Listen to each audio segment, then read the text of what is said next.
Hello વિદ્યાર્થી મિત્રો, વેલ તો સરસ મજાનું ચેપ્ટર નંબર 8 થોડુંક ટફ ચેપ્ટર, મતલબ ટફ તો કંઈ નથી પણ યાદ રાખવાનું વધારે છે. એ ટાઈપનું ચેપ્ટર જે હતું એ આપણે મસ્ત મજાનું MCQ સહિત કમ્પ્લીટ કર્યું છે. બહુ સરસ મજાના અગત્યના MCQ પણ જોયા છે, બરોબર. અને આજે આપણે સરસ મજાની શરૂઆત કરીએ છીએ ચેપ્ટર નંબર 9, સંકીર્ણ અથવા તો સ્વર્ગ સંયોજનો, જેને આપણે કહીએ છીએ. બહુ ઇમ્પોર્ટન્ટ ચેપ્ટર છે. મેં તમને અગાઉ કીધું છે, જેટલાની વાત કરું ને કે ભાઈ જેટલું ઇમ્પોર્ટન્ટ છે એટલું ઓછું પડે, એટલું ઇમ્પોર્ટન્ટ ચેપ્ટર છે. કહી ન શકાય કે કેટલું ઇમ્પોર્ટન્ટ છે, એટલી કિંમતી ચેપ્ટર છે. નોર્મલી 4 ક્વેશ્ચન પૂછાઈ શકે છે એવી સંભાવના છે. જો 2 તો હોય જ. આ ચેપ્ટરમાંથી કમ્પલસરી 2 ક્વેશ્ચન મોટા ભાગે પૂછાણા છે અત્યાર સુધી. ક્યારેક 4 ક્વેશ્ચન પણ પૂછાઈ ગયા છે. એટલા માટે આ ચેપ્ટરનું ઇમ્પોર્ટન્સ હું તમને વધારે કહું છું. બહુ સિમ્પલ છે, બહુ સરળ છે અને સરળતાથી આવડી જાય એવું પણ છે. કંઈ આમાં નવીન છે નહીં. આગળનું જે ચેપ્ટર છે ને, 8મું ચેપ્ટર, એની કરતાં એની સરખામણીમાં બહુ સહેલું ચેપ્ટર છે એવું હું કહી શકું, બરાબર. એટલું સિમ્પલ ચેપ્ટર છે. બસ ખાલી જરૂર છે તમારા કન્સન્ટ્રેશનની. સારું એવું કોન્સન્ટ્રેશન રાખશો તો આ ચેપ્ટર તમને સરળતાથી આવડી જશે. એટલું મસ્ત ચેપ્ટર છે.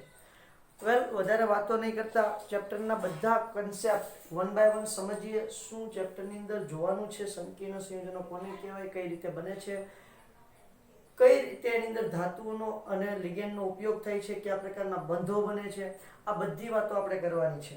પણ એ પહેલા સરસ મજાનો એક ખ્યાલ સમજવાનો છે. સૌથી પહેલા હું ચેપ્ટરનું નામ આપી દઈશ. ચેપ્ટર નંબર 9 શું કહે છે આપણે? સંકીર્ણ સંયોજનો. સંકીર્ણ સંયોજનો, બરોબર છે. સંકીર્ણ સંયોજનોની વાતો કરવાની છે. મેં તમને પહેલા કીધું છે બેટા, બહુ જ અગત્યનું ચેપ્ટર છે. એને સવર્ગ સંયોજનો પણ કહેવાય. સંકીર્ણને સવર્ગ સંયોજનો તરીકે પણ ઓળખવામાં આવે છે. સવર્ગ સંયોજનો, સવર્ગ સંયોજનો તરીકે પણ એને ઓળખવામાં આવે છે. બહુ સીધું ચેપ્ટર છે. એને ઇંગ્લિશમાં કોઓર્ડિનેશન કમ્પાઉન્ડ તરીકે પણ ઓળખવામાં આવે છે. સવર્ગ અને સંકીર્ણ, સવર્ગ સંયોજન એટલા માટે કહેવાય બેટા, એની અંદર સવર્ગ સહસંયોજક બંધ બને છે. સવર્ગ સહસંયોજક બંધ બને છે. કયો બંધ બને છે? સવર્ગ સહસંયોજક બંધ બને છે. એટલા માટે એને સવર્ગ સંયોજનો કહેવામાં આવે છે. અને એટલા માટે જેને સંકીર્ણ સવર્ગ કયો કે સંકીર્ણ કયો, બંને સરખું જ થશે, બરોબર છે. તો સવર્ગ સંયોજનો અથવા તો સંકીર્ણ સંયોજનો તરીકે ઓળખવામાં આવે છે. અને ઇંગ્લિશમાં કોઓર્ડિનેશન કમ્પાઉન્ડ કહે છે. કોઓર્ડિનેશન કમ્પાઉન્ડ, કોઓર્ડિનેશન કમ્પાઉન્ડ તરીકે ઓળખવામાં આવે છે. હવે આ જે સંયોજનો સમજીએ એ પહેલા એક કન્સેપ્ટ તમારે ચોપડીમાં બુકની અંદર પાછળ આપેલો છે કન્સેપ્ટ, આપણે એને પહેલા સમજી લેવાનો છે. એ પહેલા આપણે સમજવાનું છે દ્વિક્ષાર. દ્વિક્ષાર કોને કહેવાય એની મસ્ત મજાની ઇન્ફોર્મેશન આપણે મેળવવાની છે દ્વિક્ષાર વિશે. તો જુઓ છે, નામ જ એવું છે કે તમને સમજણ પડી જાય. નામ શું છે? દ્વિક્ષાર, એટલે 2 ક્ષાર, એવું એનું નામ થયું. હા, તો એવી જ વાત છે. દ્વિક્ષારની જ આમાં વાત છે. સંકીર્ણ સંયોજનોની સાહેબ આપણે શું જરૂર પડે? તો અત્યારે જુઓ, હાલના સમયમાં ઇનઓર્ગેનિક કેમિસ્ટ્રીમાં સંકીર્ણ સંયોજનો સૌથી અગત્યના છે, બરોબર છે. અને સારો એવો પડકારરૂપ પ્રશ્ન છે. તમને જો જાણવાની ઈચ્છા થાય, તમારી શરીરની અંદર તમે દવા પીવો છો તો દવા તમને સંકીર્ણ સ્વરૂપે તમારા શરીરના વિવિધ ભાગને અસર કરે છે. બીજું, ક્લોરોફિલ, તો એની અંદર મેગ્નેશિયમ જે ધાતુ છે એનું સંકીર્ણ સંયોજન છે. હિમોગ્લોબિન એટલે કે આપણું લોહી, તો એની અંદર આયન જે છે એનું સંકીર્ણ છે. વિટામિન B12 એનું નામ છે સાયનોકોબાલેમાઇન. B12 ને શું કહેવાય? સાયનોકોબાલેમાઇન. આપણે આવશે જે આગળ જ્યારે ચેપ્ટર આપણે જ્યારે 14મું ચેપ્ટર શીખશું, જૈવિક અણુઓ, એની અંદર સાયનોકોબાલેમાઇન આવશે, વિટામિન B12 ની વાત.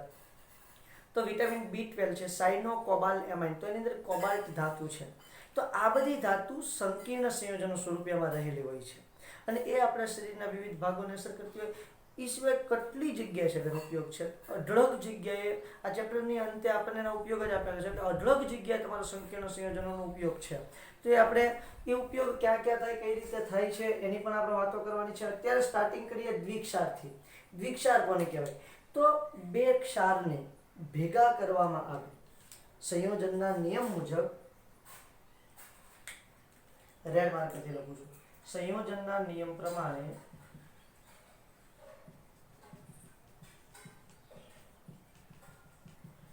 બે ક્ષારને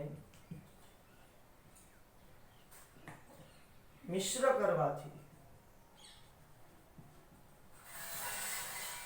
કેટલા ક્ષારને મિશ્ર કરવાના છે બેટા? 2 ક્ષારને મિશ્ર કરવાથી બનતા નવા ક્ષાર અથવા મિશ્ર કયો કે ભેગા કયો, બરોબર છે? 2 ક્ષારને ભેગા કરવાથી અથવા તો મિશ્ર કરવાથી બનતા નવા ક્ષારમાં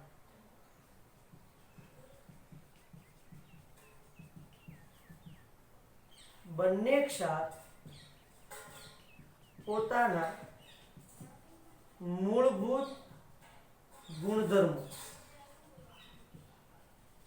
જાળવી રાખે, મૂળભૂત ગુણધર્મો જાળવી રાખે તેવા ક્ષારને દ્વિક્ષાર કહે છે. કહેવાનો મતલબ શું છે બેટા? તો કે તમે જ્યારે 2 ક્ષારને ભેગા કરો તો બંને ક્ષાર પોતપોતાની રીતે વર્તણૂક દર્શાવશે, બંને ક્ષાર પોતપોતાની રીતે જળવાઈ જશે. તમને સિમ્પલ એક્ઝામ્પલ આપો, K2SO4, બરાબર છે? આને આપણે શું કહીએ? Potassium sulphate. Okay, potassium sulphate સાથે હું મિશ્ર કરું છું એલ્યુમિનિયમ સલ્ફેટ વત્તા Al2SO4 થ્રાઇસ ઇન્ટુ સાથે હું એડ કરીશ 12H2O, જો કે OH છે ઓલરેડી, સોરી 24H2O. ઓલરેડી પાણીના અણુઓ બંનેની અંદર આવેલા જ હોય છે, આપણે અલગથી મિશ્ર કરવાની જરૂર પડતી નથી, બરોબર છે? તો હવે આ મિક્સ થશે ને એટલે તમારું નવું સંયોજન આવું બનશે.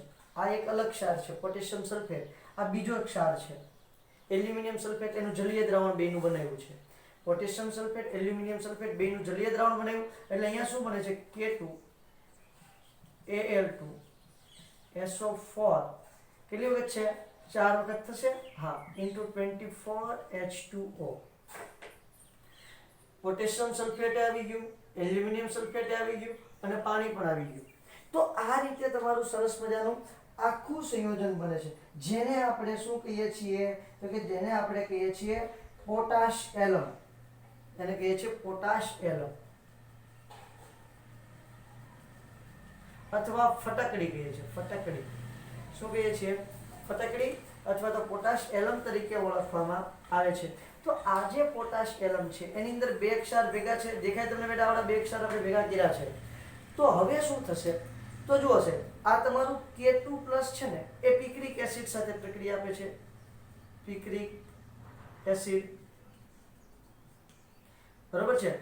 પોટેશિયમ છે કોઈ પણ જગ્યાએ તમારો K+ હશે તો જે K+ છે એ પિક્રિક એસિડ સાથે કેવા અવક્ષેપ આપે છે? તો કે ભાઈ પીળા અવક્ષેપ આપે છે. કેવા અવક્ષેપ આપશે? પીળા અવક્ષેપ.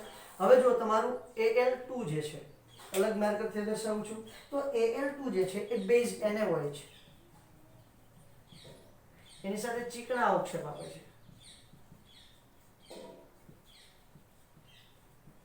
બરાબર? અને BaCl2 સાથે, કોની સાથે પેલા? BaCl2 સાથે સફેદ અવક્ષેપ આપે છે. કોણ? તો કે સલ્ફેટ. તો અહીંયા શું થાય છે? તો કે પોટેશિયમ પોતાનો ગુણધર્મ જાળવી રાખે છે, એલ્યુમિનિયમ પોતાનો ગુણધર્મ જાળવી રાખે. જો NaOH સાથે અવક્ષેપ આપવાનો, પોટેશિયમ પિક્રિક એસિડ સાથે પીળા અવક્ષેપ આપવાનો.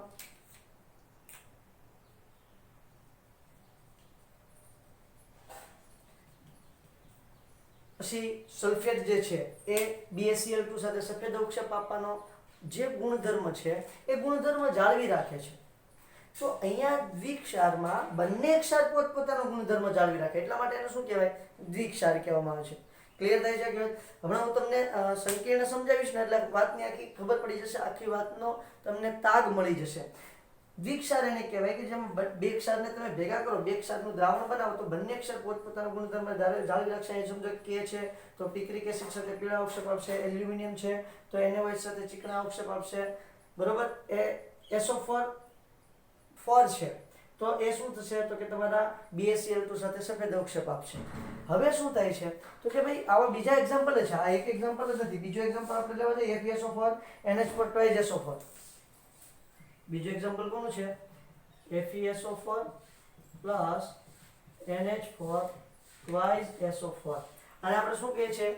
Iron sulphate, ammonium sulphate. શું કહીએ છીએ? આયર્ન સલ્ફેટ અને એમોનિયમ સલ્ફેટ. એની સાથે પાણી એડ કરી દઈએ આપણે, +6H2O. તો શું થશે? બંને મિક્સ થઈ જશે. જોજો હવે Fe પછી NH4 twice SO4 twice દેખાય છે SO4 ટોટલ કેટલી વખત થયું બે વખત NH4 બે વખત Fe કેટલી વખત છે એક વખત છે into 6H2O આ રીતે તમારો સરસ મજાનો ક્ષાર બને છે આનું નામ છે ફેરસ એમોનિયમ સલ્ફેટ આને શું કહેવાય ફેરસ એમોનિયમ સલ્ફેટ એને ફેરસ એમોનિયમ સલ્ફેટને મોહરનો ક્ષાર પણ કહેવાય શેનો ક્ષાર કહે છે મોહરના ક્ષાર તરીકે પણ ઓળખવામાં આવે છે તો અહીંયા પણ Fe છે એ પોતાના ગુણધર્મ અલગથી ધરાવશે એમોનિયા છે પોતાના ગુણધર્મ અલગથી ધરાવશે અને SO4 છે એ પોતાના ગુણધર્મ અલગથી ધરાવે ટૂંકમાં એ બધાને અલગ અલગ અવક્ષેપ આપે અને આપણે બધાની હાજરી અહીંયા મેળવી શકીએ કે ભાઈ આ SO4-2 છે તો BaCl2 સાથે સફેદ અવક્ષેપ આવશે તો આપણને ખબર પડી જાય કે ભાઈ SO4-2 હાજર છે પછી તમે કાર્બોનાઇટ નામ સાંભળ્યું છે KCl MgCl2 6H2O કાર્બોનાઇટ KCl MgCl2 6H2O બરોબર છે એટલે શું બની જશે KCl MgCl2 6H2O બરોબર છે તો આ રીતે સરસ મજાનું તમને શું મળશે તો કે ભાઈ ક્ષાર મળશે અને કાર્નેલાઇટ નામ છે કાર્નેલાઇટ શું નામ છે કાર્નેલાઇટ નામ તમને જોવા મળશે તો આ તમારા સરસ મજાની વાત થઈ ગઈ સંકીર્ણ સંયોજનોની હવે જુઓ હવે આપણે દ્વિક્ષારની વાત થઈ છે હવે જોઈએ છીએ સંકીર્ણ સંયોજન કોને કહેવાય બહુ ઇન્ટરેસ્ટિંગ વાત છે આમાંથી જ ઉપજાવી કાઢેલી વાત છે અહીંયા શું છે તો કે બે ક્ષારને ભેગા કરો અથવા તો બે સંયોજનને ભેગા કરો અને બંને પોતપોતાના અલગ અલગ ગુણધર્મો દર્શાવે છે એટલે આપણે એને દ્વિક્ષાર કહીએ બે ક્ષાર છે એટલે દ્વિક્ષાર કહીએ છીએ બરાબર હવે સંકીર્ણ સંયોજન કોને કહેવાય એ બહુ ઇન્ટરેસ્ટિંગ વાત છે સંકીર્ણ અથવા તો સવર્ગ સંયોજનના નિયમ મુજબ બે સંયોજનને ભેગા કરવાથી નવું જ સંયોજન ઉત્પન્ન થાય બે સંયોજનને ભેગા કરવાથી નવું જ સંયોજન ઉત્પન્ન થાય સંયોજન અથવા તો ક્ષાર ઉત્પન્ન થાય બરાબર છે તો આ જે નવા ગુણધર્મો વાળા સંયોજન ને અથવા તો સંકીર્ણને સંકીર્ણ ક્ષાર અથવા તો સવર્ગ સંયોજનો તરીકે ઓળખવામાં આવે છે બે સંયોજનના નિયમ મુજબ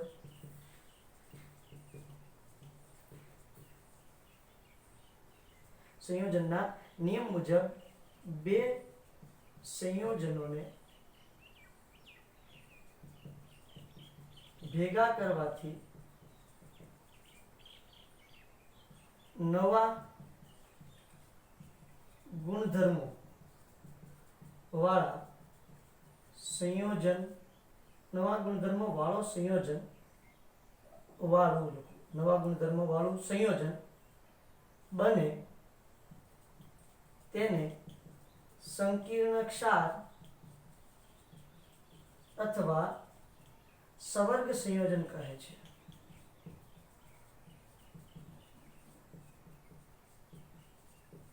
તેનું શું કહે છે બેટા સંકીર્ણ ક્ષાર અથવા તો સવર્ગ સંયોજન તરીકે ઓળખવામાં આવે છે કઈ રીતે હોય છે એની જરા વાત કરી દઈએ સમજો કે ભાઈ મારી પાસે સરસ મજાનું કાપુસી કાઢું છું સ્ક્રીનશોટ ન લીધો હોય તો લઈ લેજો બરાબર છે મેં ભૂસવાનું શરૂ કર્યું એની પહેલા સ્ક્રીનશોટ લઈ લેવા તમારે ઓકે તો જુઓ કઈ રીતે હોય છે સંકીર્ણ ક્ષાર એની વાત કરી દઈએ હવે સમજો કે ભાઈ મારી પાસે સરસ મજાનું સંયોજન છે કોણ સંયોજન છે તો કે એક સંયોજન છે FeCN2 જેને આપણે કહીએ છીએ ફેરસ સાયનાઇડ અને બીજું છે FeCN3 એક છે FeCN2 એને કહીશું ફેરસ સાયનાઇડ અને બીજું સંયોજન છે FeCN3 એને કહીશ ફેરીસાયનાઇડ એક ફેરસ સાયનાઇડ અને એક ફેરીસાયનાઇડ એની રિએક્શન હું KCl સાથે કરાવું છું બંનેની રિએક્શન કેની સાથે કરાવું છું KCl સાથે કરાવું છું ધ્યાન આપજો આની રિએક્શન છે એ હું કેની સાથે કરાવીશ તો કે KCl સાથે કરાવીશ કેટલા KCl લો 4 KCl બરાબર 4 KCl વત્તા સાથે સાથે શું લઈ લઉં છું પહેલા તો કે FeCN2 એટલે શું થઈ જાય એ હમણાં બનાવીને દેખાડું છું પછી અહીંયા લઉં છું ફરી વખત 3 KCl લઉં છું ભાઈ 3 KCl વત્તા FeCN3 3 તો અહીંયા શું બને છે ધ્યાન આપજો અહીંયા શું બને છે K4 FeCN6 અને અહીંયા બને છે K3 FeCN6 K4 FeCN6 અને K3 FeCN6 શું બને છે K4 FeCN6 અને K3 FeCN6 પોટેશિયમ ફેરોસાયનાઇડ અને પોટેશિયમ ફેરીસાયનાઇડ આ છે તમારું પોટેશિયમ ફેરોસાયનાઇડ અને આ છે પોટેશિયમ ફેરીસાયનાઇડ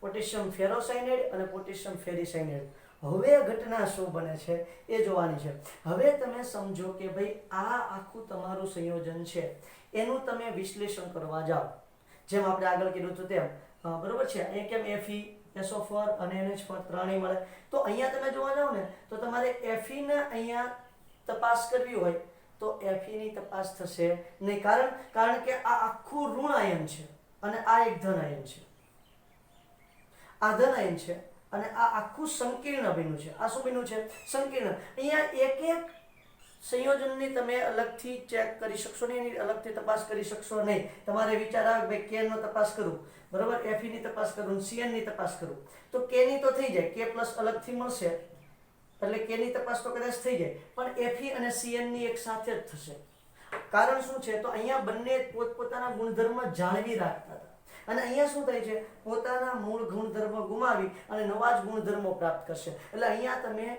જે બે સંયોજનો ભેગા કર્યા છે બે ક્ષારને ભેગા કર્યા છે તો એ બે ક્ષાર અહીંયા અલગ અલગ નહીં રહી અહીંયા મિક્સ થઈ જશે અને નવા જ ગુણધર્મ ધરાવતો ક્ષાર બનાવે છે એને કહીએ છીએ સંકીર્ણ ક્ષાર અથવા તો સવર્ગ સંયોજન બે અલગ અલગ સંયોજનને ભેગા કરવાથી નવો ક્ષાર બને એને સંકીર્ણ ક્ષાર કહેવાય અહીંયા પોતાના મૂળ જે ગુણધર્મો છે એ હવે કામ આવશે નહીં આખી ઘટના ક્લિયર થાય છે this is the most important thing છે પોટેશિયમ ફેરોસાયનાઇડ પોટેશિયમ ફેરીસાયનાઇડ કઈ રીતે એનું નામકરણ હોય છે એ બધું આપણે શીખવાનું જ છે આ જસ્ટ ખાલી દ્વિક્ષાર અને સંકીર્ણ ક્ષાર દ્વિક્ષાર અને સંકીર્ણ ક્ષાર વચ્ચેનો તમને તફાવત સમજાવ્યો છે કોને દ્વિક્ષાર કહેવાય અને કોને સંકીર્ણ ક્ષાર કહેવાય હવે અહીંયા શું થાય તો કે અહીંયા તમારું K છે 3K+ અને Fe આની વાત કરું છું CN6 - 3 આવી રીતે બનશે બરોબર છે તો આની આખા ઉપર -3 વીજભાર છે આખા કાઉન્સ ઉપર છે એટલે આ આખું તમારું શું થયું છે સંકીર્ણ આ આખા સંકીર્ણ ઉપર માઈનસ વીજભાર છે કોઈ એક ઉપર હવે વીજભાર રહ્યો નથી બરોબર છે તો આમ તમે વિદ્યુત વિભાજનમાં આ ઋણ આયન ધન ધ્રુવ પર જાય અને ધન આયન છે તે ઋણ ધ્રુવ તરફ જશે ક્લિયર થાય છે આ ઋણ આયન છે એ ક્યાં જશે ધન ધ્રુવ તરફ જશે વિદ્યુત વિભાજન કરશો એટલે ધન ધ્રુવ તરફ જશે અને આ જે ધન આયન છે ક્યાં જશે ઋણ ધ્રુવ તરફ જશે ધેટ્સ ઓલ બહુ સિમ્પલ વાત છે પણ સરળતાથી સમજાઈ જાય એવી પણ છે અને આ બધી વાતો ઓલરેડી આપણે ચેપ્ટર 2 માં આપણે વન ટોપ અવયવ આ શોધતા હતા ને ત્યારે આપણે વાત કરી હતી આવું સંયોજન આવ્યું ત્યારે આપણે કીધું હતું કે આની અંદર ટોટલ આયન કેટલા હોય છે 3 K+ હોય છે અને એક આવડો માઈનસ વાળો -3 વાળો એક હોય છે એટલે એક ઋણ આયન હોય છે બરોબર છે જે આખો એક આયન છે FeCN6 - 3 આ આખો એક આયન છે અને આ 3 આયન છે એટલે ટોટલ આયન કેટલા થાય 4 એટલે એના આયન નું મૂલ્ય કેટલું થાય 4 થાય ક્લિયર થાય છે આખી વાત તો આ રીતે તમારા સંકીર્ણ ક્ષારની બનાવટ થતી હોય છે હજી હું આગળ સમજાવું છું પહેલા એટલું જોઈ લો સ્ક્રીનશોટ લઈ લો પછી ભૂસીને નવું સમજાવું હવે સંકીર્ણ લઈએ અને એના આધારે આપણે શા માટે સંકીર્ણ સંયોજન બને એવું જરા શોધવાનો પ્રયત્ન કરીએ જો કે નહીં મળે આપણને વર્નર શોધીને આપવાનું છે કોણ શોધીને આપવાનું છે વર્નર પણ આપણે એક જરા સામાન્ય પ્રયત્ન કરીએ સમજો કે ભાઈ CaSO4 છે આવો કોઈ એક ક્ષાર છે એની પ્રક્રિયા 4NH3 સાથે થાય છે કોની સાથે કરાવી છે બેટા 4NH3 સાથે સોરી CuSO4 લઉં છું CuSO4 + 4NH3 સાથે પ્રક્રિયા કરાવું છું હવે શું થાય તો કે ભાઈ એમાંથી સંકીર્ણ સંયોજન બનશે CuNH3 4SO4 આ પ્રકારનું સંકીર્ણ સંયોજન બને છે હવે આનું નામ શું થાય એની બધું આપણે જ્યારે એના નામકરણના નિયમ જોઈશું ને ત્યારે આપણને ખ્યાલ આવશે હવે જોઈએ બેટા, હવે જુઓ અહીંયા તમે જોવા જશો ને તો Cu+2 અને SO4 -2. ચલો અહીંયા +2 છે અને -2 છે, આ સંકીર્ણ આ સંયોજન તો એમને બની જાય છે, તો એને આ બીજા વધારાના NH3 સાથે પ્રક્રિયા કરવાની શું જરૂર છે, એની સાથે જોડાવાની શું જરૂર પડી છે? ખબર નહીં, જરાય ખબર છે નહીં. કારણ શું છે, આની -2 વીજભાર છે બરોબર, આનો +2 વીજભાર છે, તો આ બંને એકબીજાના વીજભારને સંતોષી શકે છે. તો તમારું Cu છે એ એમોનિયા સાથે શા માટે જોડાય અને કેવી રીતે જોડાય આપણને એની ખબર છે નહીં. તો ખાસ તમારે જોતું જવાનું છે કઈ રીતે જોડાય અને શા માટે જોડાય છે ને એની વાત તો આપણે કાલે કરવાની છે વર્ણનના સિદ્ધાંતમાં, બરાબર છે. પણ અહીંયા આપણને જોડાય અને સંકીર્ણ સંયોજન બને એટલી ખબર પડી છે. આ કયું સંયોજન બન્યું છે? સંકીર્ણ સંયોજન બન્યું છે. એમોનિયા 4 એમોનિયાના અણુ સાથે જોડાય અને કેવું સંયોજન બનાવ્યું છે? સંકીર્ણ સંયોજન બનાવ્યું છે. આવો ગુણધર્મ, આવા સંકીર્ણ સંયોજનો બનાવવાનો ગુણધર્મ અને આવા અપલખણીના માત્ર તમને કોણ જોવા મળશે? તો કે સંક્રાંતિ ધાતુ તત્વો વધારે. આપણે આપણા સિલેબસમાં સંક્રાંતિ ધાતુ હોય છે, આંતર સંક્રાંતિ ધાતુ તત્વો હોય તે આવા ગુણધર્મો ધરાવે છે, પણ આપણા સિલેબસમાં માત્ર કોણ આપેલું છે? સંક્રાંતિ તત્વો આવા અફલખના દેખાડ્યા છે. કારણ શું છે? તો કે જો જે સંક્રાંતિ તત્વો છે ને એમાં 3D શ્રેણીના તત્વો, 4D શ્રેણીના તત્વો અને 5D શ્રેણીના તત્વો ખાસ. સંક્રાંતિ તત્વો 3D 4D અને 5D ના આ પ્રકારના સંકીર્ણ બનાવે છે. આ પ્રકારના શું બનાવે છે પહેલા? સંકીર્ણ સંયોજનો બનાવે છે. કોણ? 3D 4D અને 5D શ્રેણીના તત્વો આ પ્રકારના સંકીર્ણ સંયોજનો બનાવે છે અને સરસ મજાના તમને સંકરણ અલગ અલગ દેખાડે છે. શું દેખાડે છે? અલગ અલગ સંકરણ તમને જોવા મળશે.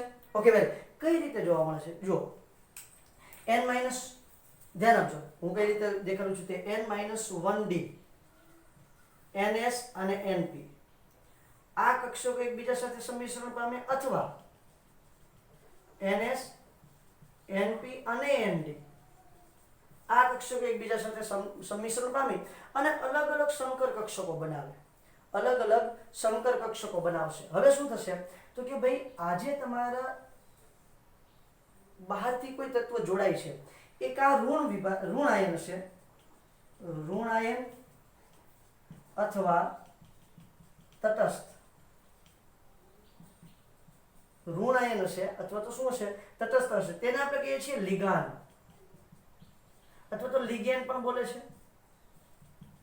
અમુક એને લિગેન્ડ કહે છે, અમુક લિગાન્ડ કહે છે, કોઈ પ્રોબ્લેમ નથી. તો આ જે લિગેન્ડ છે અથવા તો લિગાન્ડ છે એ શું કરશે? એની પાસે હંમેશા અબંધકારક ઇલેક્ટ્રોન યુગ્મ હશે. અબંધકારક ઇલેક્ટ્રોન યુગ્મ હશે. કોની પાસે હશે? લિગેન્ડ પાસે. તો લિગેન્ડ પાસે અબંધકારક ઇલેક્ટ્રોન યુગ્મ હશે. હવે શું થાય? સમજો કે તમારું આ કોપર છે Cu+2, એ કોઈ સાથે જોડાવા નથી જવાના.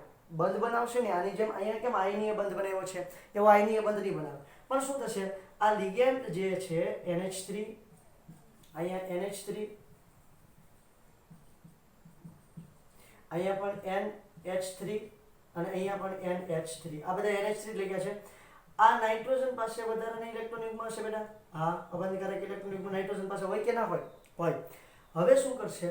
તો આ નાઇટ્રોજન પોતાના બંને ઇલેક્ટ્રોન છે એની સાથે બંધ બનાવવામાં વાપરી નાખશે. કયો બંધ બનશે? સવર્ગ સહસંયોજક બંધ બનશે. અહીંયા પણ સેમ ટુ સેમ નાઇટ્રોજન છે એ પોતાના બંને ઇલેક્ટ્રોન બંધ બનાવવામાં વાપરશે. અહીંયા પણ શું કરશે? બંને પણ ઇલેક્ટ્રોન બંધ બનાવવામાં વાપરશે અને અહીંયા પણ બંને ઇલેક્ટ્રોન બંધ બનાવવામાં વાપરશે. આવું આખું સંકીર્ણ બનાવશે. આ જે +2 છે એને અહીંયા લખી નાખું છું. આ તો કેવા છે બધા? એમોનિયાના અણુ કેવા હોય? તટસ્થ હોય. તટસ્થ છે. Cu પર +2 વીજભાર છે, એ +2 વીજભાર એની પાસે છે. આવી રીતે આખું સરસ મજાનું શું બનશે? તો કે સંકીર્ણ સંયોજન બને છે, જેમાં આને સંકીર્ણ કહેવાય. હવે એમાં સવર્ગ સહસંયોજક બંધ બને છે એટલે આપણે એને શું કહીએ છીએ? સવર્ગ સંયોજન. સવર્ગ સહસંયોજક બંધ બનતા હોવાથી એને સવર્ગ સંયોજન તરીકે પણ ઓળખવામાં આવે છે. ઇલેક્ટ્રોન યુગ્મનું દાન કોણ કરે તો કે હંમેશા લિગેન્ડ કરે છે. લિગેન્ડ કેવા હોય? કા ઋણ આયન હોય અને કા તટસ્થ હોય છે. કા ઋણ આયન હોય અથવા તો તટસ્થ આયન જ હોય લિગેન્ડ તરીકે. હા, ધન આયન છે એ અપવાદ છે, એક બે છે, એનો આપણે એક્ઝામ્પલ લેશું એટલે આપણે એની વાત કમ્પ્લીટ કરી દેશું. એટલે સુધી ક્લિયર થાય છે બેટા? ઓકે, ત્યાંથી હવે જરાક આગળ વધીએ તો શું થાય છે તો કે ભાઈ તમારા જે આ લિગેન્ડ છે, આ લિગેન્ડ જ હંમેશા સવર્ગ વર્તુળમાં હોય. આને સવર્ગ વર્તુળ કહેશું. આને શું કહેશું? સવર્ગ વર્તુળ પણ કહેવાય. બરોબર છે? તો આ લિગેન્ડ જ હંમેશા તમારા સવર્ગ વર્તુળની અંદર તમને જોવા મળશે. બરોબર? બાકીનું જે છે SO4 -2 એ તો બહારની સાઈડ હશે. બીજી વાત, પહેલા જ્યારે SO4 -2 સાથે જોડાયેલો છે ને એની પ્રાથમિક સંયોજકતા કહેવાય. પ્રાથમિક સંયોજકતા. જે લિગેન્ડ સાથે જોડાય છે એ લિગેન્ડ સાથે એની કઈ સંયોજકતા હોય છે? દ્વિતીયક સંયોજકતા. લિગેન્ડ સાથે જોડાઈને પ્રાથમિક સંયોજકતા કહેવાનું અને લિગેન્ડ સાથે જોડાઈને દ્વિતીયક સંયોજકતા કહેવાનું અને ઋણ આયન સાથે જોડાય એને એનું શું કહેશું? પ્રાથમિક સંયોજકતા તરીકે ઓળખવામાં આવે છે. આ રીતે આખું સરસ મજાનું તમારું સંયોજન તૈયાર થાય છે, સંકીર્ણ સંયોજન બને છે અને મસ્ત મજાના સવર્ગ સહસંયોજક બંધથી બનાવે છે. અને મેં તમને કીધું છે એ રીતે કે સવર્ગ સહસંયોજક બંધ કોણ બનાવવા માટે વપરાય છે તો કે લિગેન્ડના ઇલેક્ટ્રોન જ વપરાશે. સવર્ગ સહસંયોજક બંધ બનાવવા માટે ફરજિયાત લિગેન્ડના ઇલેક્ટ્રોન જ વપરાશે. હવે સાહેબ આમાં ઘટના શું બને છે ને એ અમને સમજાવો. બહુ ઇમ્પોર્ટન્ટ ઘટના બને છે, સમજાવું છું. હવે જો કોપર લઉં છું, કોપરની ઇલેક્ટ્રોન રચના લખું છું. બરાબર? કોપરનું શું લખવાનું છે? ઇલેક્ટ્રોન રચના લખીશું. ઓકે સાહેબ, કોપરની ઇલેક્ટ્રોન રચના લખો. ચલો, તો કોપર છે એની ઇલેક્ટ્રોન રચના Cu. કોપરનો પરમાણુ ક્રમાંક 29. ઓકે, એની ઇલેક્ટ્રોન રચના argon core 3d10 4s1. Cu+2 બને છે. Cu+2 પરમાણુ ક્રમાંક તો એની જ રહેશે. આર્ગોનની તો કોઈ વાત જ નથી કરવાની કારણ કે તો અંદરની કક્ષાની ઇલેક્ટ્રોન છે. +2 બને એટલે 3d9 થશે બેટા. શું થશે? 3d9 થશે. ઓકે, 3d9 થશે. હવે શું થાય તો કે હું અહીંયા d કક્ષકની અંદર 9 ઇલેક્ટ્રોન લખી દઉં છું ભાઈ. બીજી બધી વાત પછી કરું છું.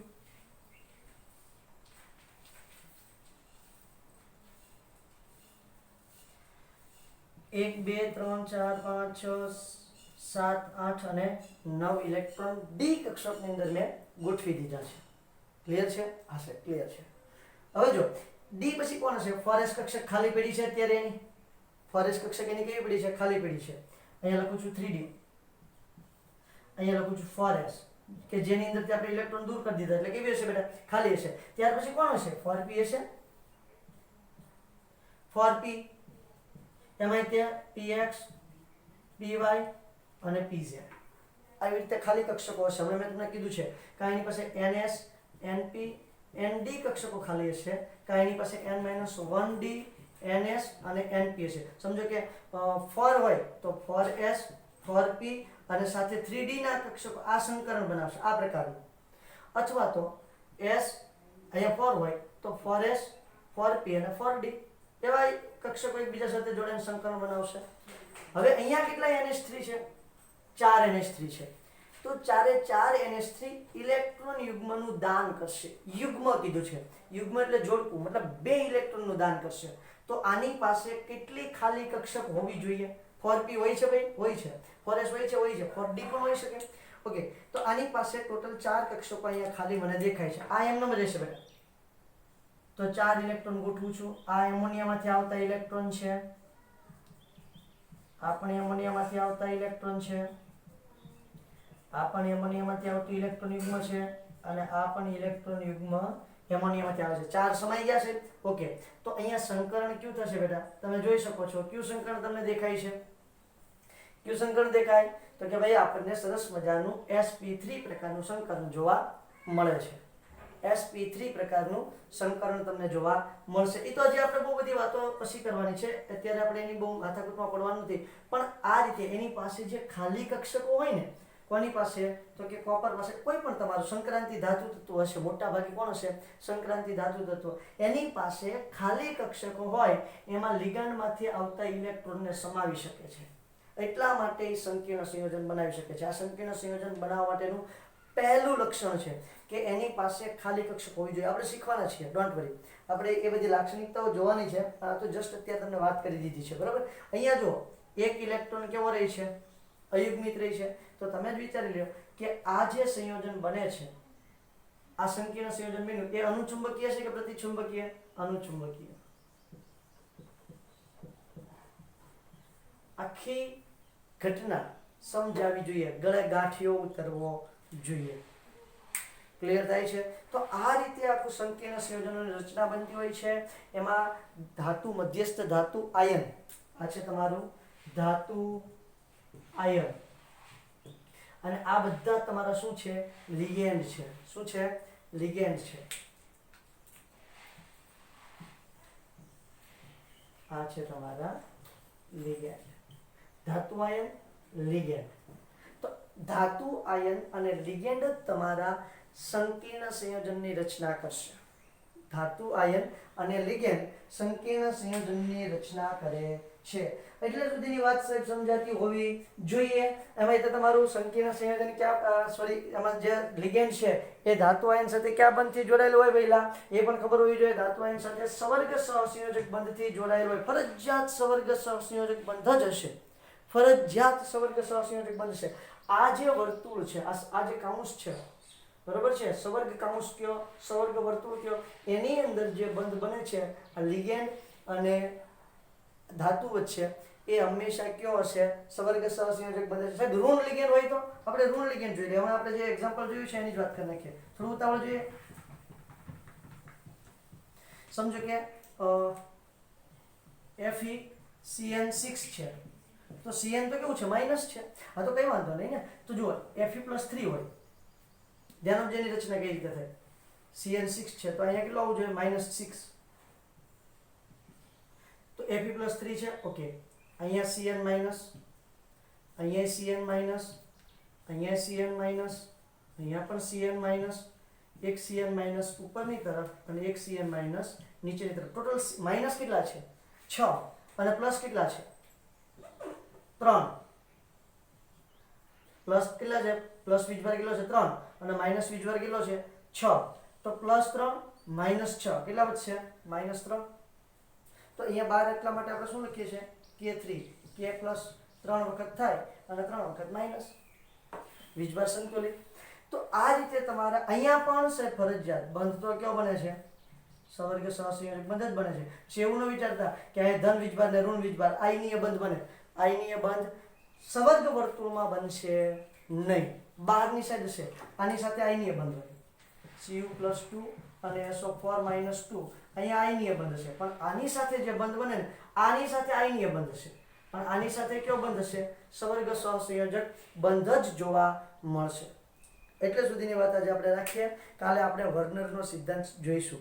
આ વાત તમને મગજમાં ઉતરવી જોઈએ અને સરળતાથી સમજાવી પણ તમને જોઈએ. Okay, thank you.